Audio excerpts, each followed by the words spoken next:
আসসালামু আলাইকুম, ডক্টর ফাতিহা সুলতানা বলছি। আজকে যারা অনেকবার ট্রাই করেও ওজন কমাতে পারছেন না, বা প্রথমত হচ্ছে ক্যালোরি রেস্ট্রিক্টেড ডায়েট করে 2-3 কেজি ওজন কমানোর পর পরবর্তীতে দুর্বল হয়ে যাওয়ার কারণে আরো বেশি পরিমাণে খাবার দাবার খেয়ে 2-3 কেজি কমানোর পরিবর্তে আরো 5-7 কেজি ওজন গেইন করছেন, এই ভিডিওটা হচ্ছে তাদের জন্য। যারা বারবার ওজন কমাতে গিয়ে ব্যর্থ হচ্ছেন তাদের জন্য এই ভিডিওটা।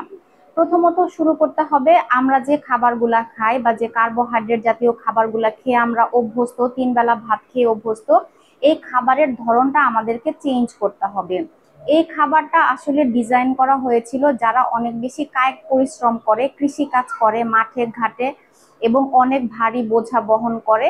মানে মোট কথা হচ্ছে যাদের মানে শারীরিক কায়িক পরিশ্রমটা বেশি ছিল তাদের জন্য ছিল এই ডায়েটটা। কিন্তু বর্তমানে আমরা যে লাইফস্টাইলে অভ্যস্ত, এখানে হচ্ছে বসে থাকতে হয় বা সেডেন্টারি লাইফস্টাইল জীবনযাপন করতে হয়। এই জন্য প্রথমত ওজন কমানোর জন্য আমাদের খাবারের ধরনটা পরিবর্তন করতে হবে। শুধুমাত্র খাবারের পরিমাণটা কমিয়ে ফেললে হবে না, আর আপনি যখন খাবারটা খাবেন সেই খাবারের মধ্যে যেন প্রয়োজনীয় পরিমাণে পুষ্টি, ভিটামিনস, মিনারেলস এগুলো থাকে, এগুলো আপনাকে নিশ্চিত করতে হবে। আচ্ছা, আপনি যদি টার্গেট নিয়ে থাকেন যে 1 মাসে 10-12 কেজি ওজন কমাবেন, সেক্ষেত্রে কিভাবে আপনি শুরু করতে পারেন?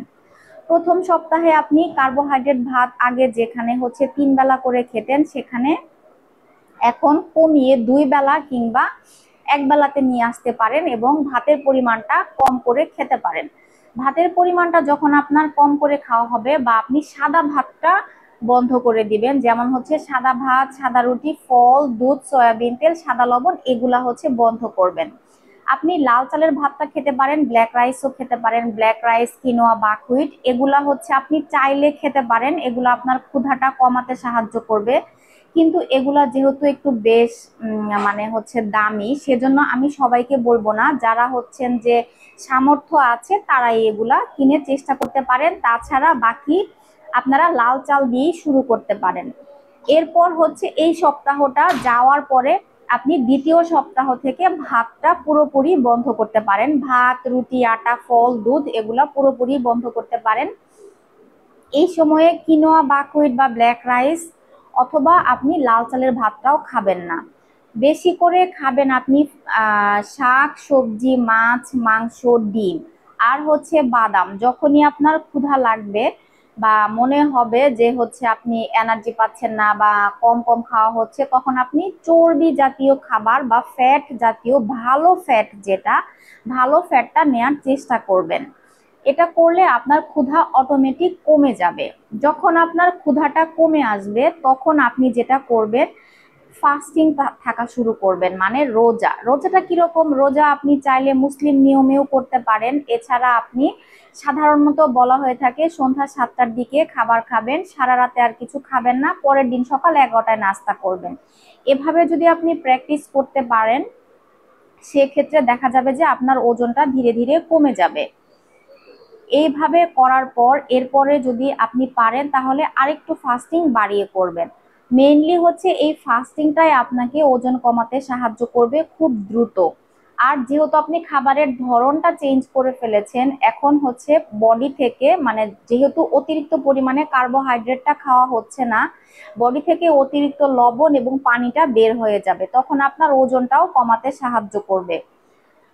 এরপরে হচ্ছে আপনি পরের সপ্তাহ একটা টার্গেট নেবেন। যেহেতু আপনি 16 ঘন্টা ফাস্টিং করে ফেলেছেন, তাহলে আপনি মানে অলরেডি হচ্ছে ক্ষুধাকে জয় করতে পেরেছেন এবং এই সময়ে আপনার ক্ষুধাটা আরো বেশি কমে আসবে এবং আপনি 20 ঘন্টা না খেয়ে থাকবেন। আপনি ভয় পেতে পারেন যে এতক্ষণ আমরা না খেয়ে কিভাবে থাকবো, কিন্তু আপনি যখন চর্বি জাতীয় খাবারটা বাড়িয়ে খাবেন তখন আপনার ক্ষুধাটা অটোমেটিক কমে যাবে। বডি তখন ফ্যাট থেকে শক্তি নেওয়া শুরু করবে। যখন দেখবে যে আগে যখন কার্বোহাইড্রেট মেটাবলিজমে ছিলেন, তখন তো সুগার যখন শেষ হয়ে যেত তখনই ক্ষুধা লাগতো এবং ব্রেন বলতো যে এখন খাবার খেতে হবে। কিন্তু যখন আপনি ফ্যাট মেটাবলিজমে থাকছেন, তখন দেখা যাচ্ছে যে আপনার ফ্যাট ভেঙেই শক্তি তৈরি হচ্ছে। তখন ব্রেন বুঝতে পারে আমার বডিতে অলরেডি অনেক ফ্যাট জমা আছে, তখন বডি ফ্যাট গুলা ভেঙে ভেঙে শক্তি তৈরি হয়, ফলে আপনার ক্ষুধাটা কমে যায় অটোমেটিক। এইভাবে আপনি দেখা যাবে যে 1 মাসের মধ্যে 10 থেকে 12 কেজি ওজন কমাতে পারবেন। আর বেশি পরিমাণে খাবেন হচ্ছে শাক সবজি সালাদ। সবুজ শাকসবজি খাবেন, সাথে রেইনবো কালারের শাকসবজি খাবেন, কারণ হচ্ছে রেইনবো কালারের শাকসবজিতে বিভিন্ন ধরনের vitamin chemical, vitamin minerals, phyto hormone, phytochemical এগুলা থাকে, এগুলা বডির জন্য খুবই দরকারি। এগুলা যদি আপনার বডিতে ঘাটতি হয় সেই ক্ষেত্রে সেটা অভাবনীয় একটা ক্ষতি হয়ে যাবে, যেটা হচ্ছে আর পূরণ করা যাবে না। আর হ্যাঁ, অবশ্যই যদি কোনো শারীরিক সমস্যা থাকে তাহলে আমাদের লাইফস্টাইলে এসে হেলথ চেক আপ করে নিতে পারেন। কোনো শারীরিক সমস্যা থাকলে ফ্রিতে ডক্টরের পরামর্শ নিয়ে তারপরে হচ্ছে আপনি লাইফস্টাইলটা শুরু করতে পারেন।